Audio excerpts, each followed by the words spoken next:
been an absolutely very rapid change in society. So much changed, you know, for better or for worse.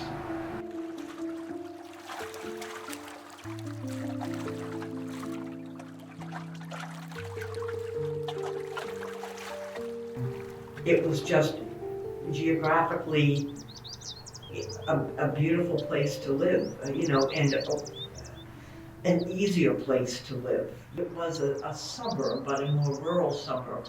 So there was space, and family loved to come to Beverly because you'd sit out in the backyard. People had backyards. They could go to the beach. You know, you could walk around it. There were no busy streets. You know, it was more bucolic. It was just more laid back.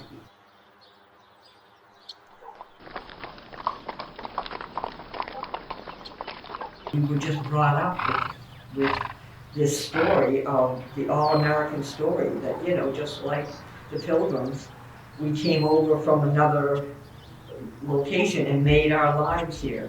So, you know, and I'm sure that there are an awful lot of people in Beverly who had the same history, you know, of that kind of background, you know. And you realized when we have age how people sacrificed and how, you know, how hard they worked. That was just something it was a no-brainer.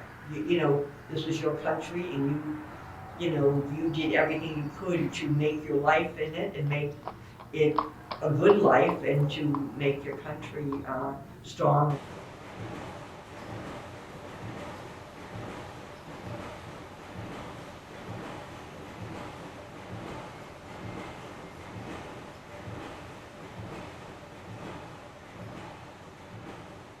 Fathers work, mothers were housewives, Yeah. that sort of thing. So it's almost like a Leave It to Beaver type thing. My father got a job as a draftsman at United Shoe Machining, which they did is they made shoemaking machines. Mm-hmm. They used to be the biggest shoemaking machine in the world. It's Cummings Center now. The Cummings Center was the largest concrete building in the world when it was built. It's like a whole city in there. Life was simpler then.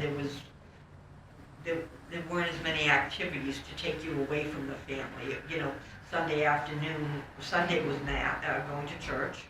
We were Catholic, so it was mass. So St. Mary's Church in Beverly, years back in the early 1900s. It was built by the Italian artisans, people, you know, who were bricklayers and carpenters, whatever, by trade. And I know my grandfather worked on St. Mary's Church, you know, but like they had to column, if you're going to St. Mary's, you'll see columns in the church.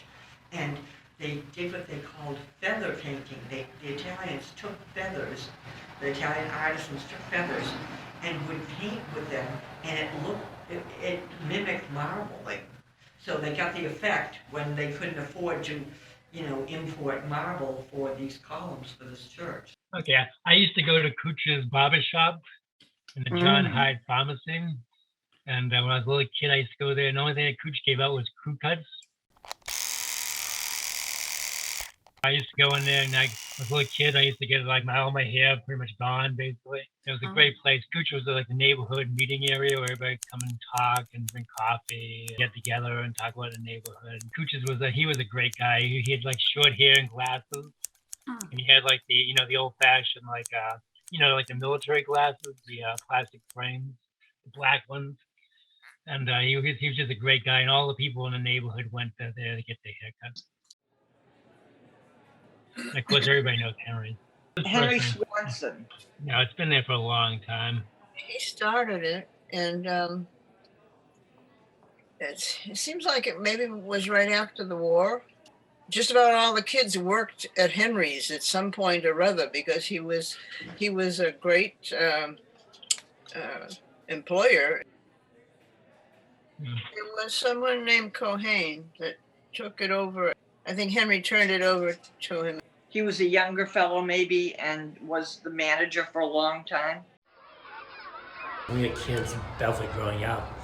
We all looked out for each other. The older kids looked out for the younger kids. We were out all day long. That was just our world, was the playground, the neighborhood, our school, the elementary school. We used to play kick the can, hide and seek, play baseball, hockey. We were just in our own little world. It was our own little cocoon. And, you know, when you started to go to middle school, what we call junior high school and high school, then you met kids from other neighborhoods in Beverly. There was 2 junior highs in Beverly. It was Beverly, Memorial, and Briscoe. I went to Memorial Junior High School.